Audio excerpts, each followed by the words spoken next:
Good morning बच्चों।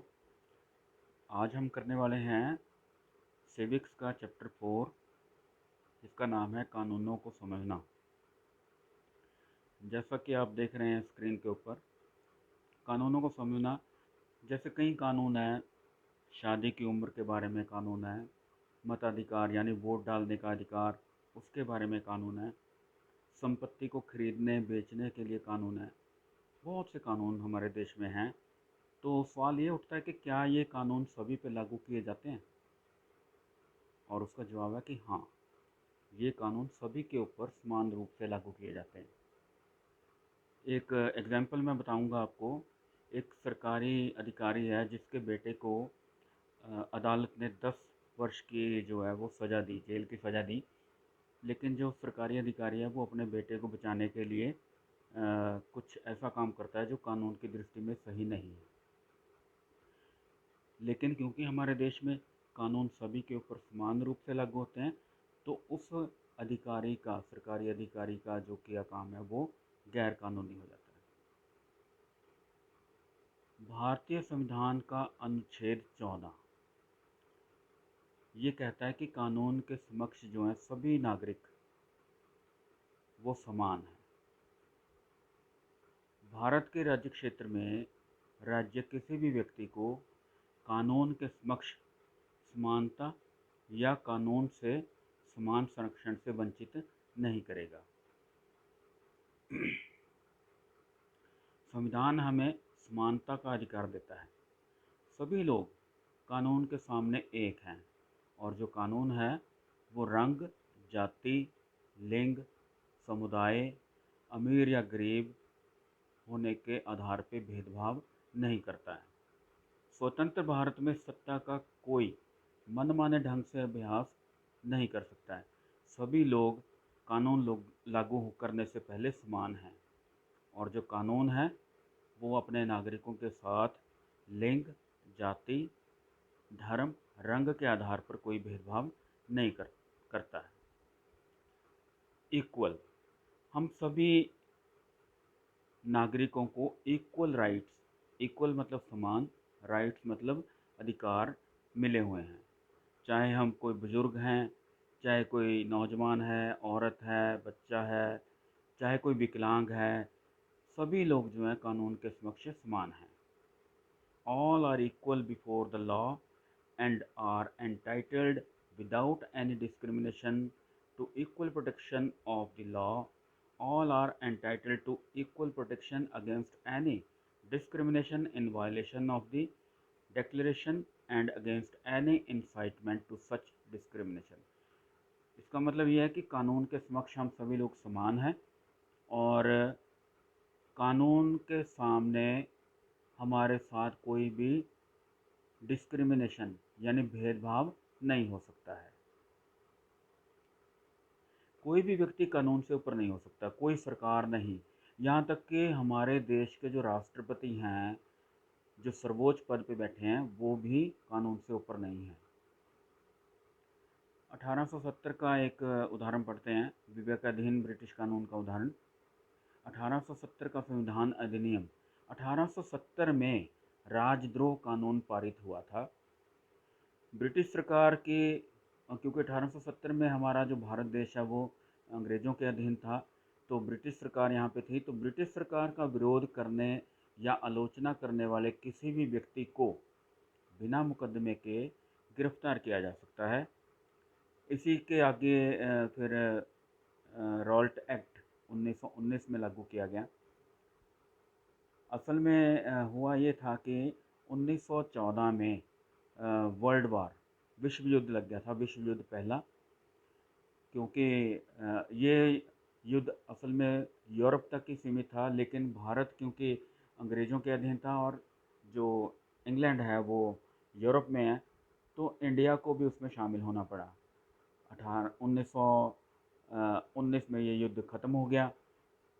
उसके बाद अंग्रेज़ों ने भारत में एक नया कानून, जिसका नाम था रॉल्ट एक्ट, 1919 में ये पास किया। इसके अनुसार ब्रिटिश सरकार को बिना मुकदमे के लोगों को कैद करने की इजाज़त दे दी गई। और इस कानून के अधीन ही डॉक्टर सत्यपाल को और डॉक्टर सैफुद्दीन किचलू, ये पंजाब के लीडर थे, इनको गिरफ्तार कर लिया गया था। अमृतसर में जलियांवाला बाग में एक मीटिंग हुई थी। ये आपको फ़ोटो दिखाई दे रही है, एक मीटिंग हुई थी और ये जो व्यक्ति की फ़ोटो आपकी दिखाई दे रही है, ये है जनरल डायर। तो इस व्यक्ति ने इन लोगों के ऊपर जो शांतमय ढंग से अपना एक बैठक कर रहे थे जलियांवाला बाग में, उनके ऊपर, निहत्थे लोगों के ऊपर जो है वो गोली चलवा दी थी जनरल डायर ने। तो जो 1919 का रॉल्ट एक्ट था, 1919 का, इसका फिर भारतवासियों ने विरोध करना शुरू कर दिया। भारत राष्ट्रवादियों ने विरोध किया और आलोचना की और समानता के लिए लड़े। आज़ादी के बाद जब संविधान लागू हुआ, हमारा देश कब आज़ाद हुआ? 15 अगस्त 1947 को। तो नए कानून पारित किए गए, मौजूदा कानूनों को संशोधित भी किया गया। संशोधन करना मतलब उसमें सुधार करना। ये आपको एक नए कानून के, है तो पुराना कानून है, उसके बारे में बताता हूँ। 2005 में हमारी भारतीय संसद में एक नया बिल पेश किया गया। बिल का मतलब कानून बनने से पहले जो कानून बनना है उसके बारे में डिटेल जो है कानून डिटेल जो है संसद में पेश की गई। ये था घरेलू हिंसा अधिनियम। अब आपके दिमाग में ये क्वेश्चन आएगा कि घरेलू हिंसा क्या होती है? घरेलू हिंसा होती है जब हमारे घरों में, जो खास करके घरों के मर्द जो हैं, वो औरतों के ऊपर जुल्म करते हैं, उनको मारते पीटते हैं। इसको चाहे घर की औरत वो मदर हो या बहन हो या बच्चे भी हों, तो उसको घरेलू हिंसा कहा जाता है। तो ये कानून बनाने की ज़रूरत महसूस की गई 2005 में। ये कानून बनाया गया घरेलू हिंसा अधिनियम, जिससे महिलाओं को फिर घरेलू हिंसा हिंसा से संरक्षण मिला। हिंदू उत्तराधिकार संशोधन अधिनियम 2005, इसके अनुसार ये भी एक कानून बनाया गया। इसके अनुसार बेटे बेटियों और उनकी माँ, ये परिवार की संपत्ति का बराबर हिस्सा प्राप्त कर सकती हैं।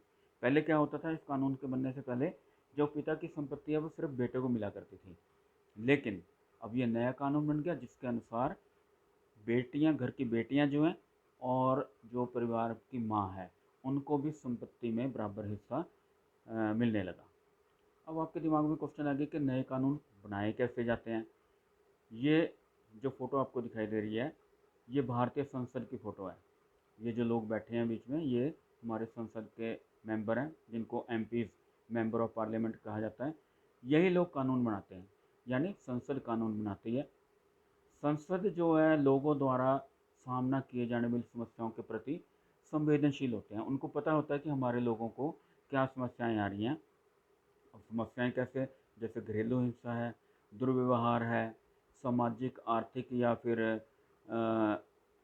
यौन उत्पीड़न, इन सभी के ऊपर जो है संसद कानून बनाती है। ये सभी मसले, ये सभी समस्याएं जो है भारत के नागरिक झेलते हैं और भारत के नागरिकों के जो प्रतिनिधि हैं संसद में, वो इन कानूनों को बनाते हैं।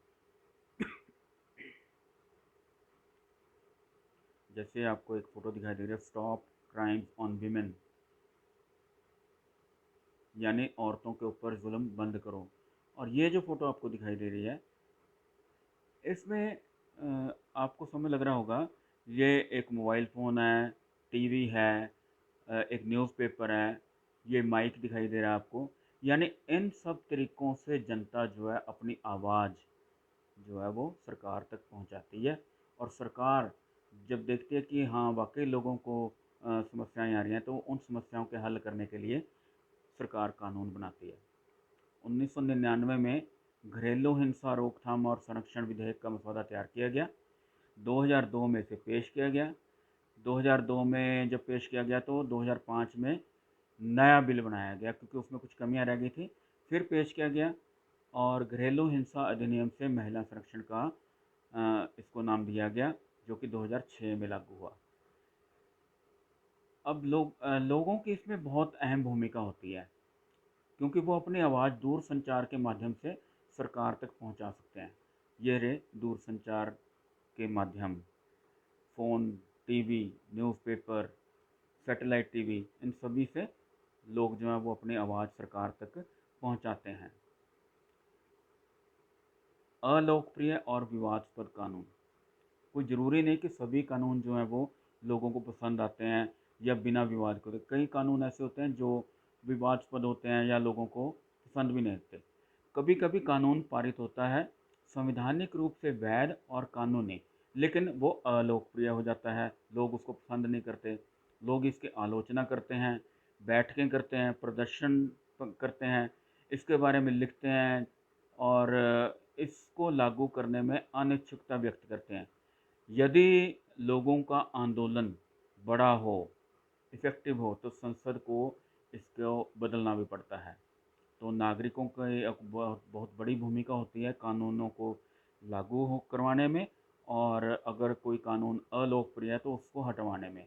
तो लोगों के जो निर्वाचित प्रतिनिधि हैं उनका प्रयोग किया जाता है, मीडिया का उपयोग किया जाता है, लोगों की भागीदारी और उत्साह संसद को सही तरीके से काम करने में मदद करते हैं। मुझे उम्मीद है कि आपको ये चैप्टर समझ में आया होगा। Thank you.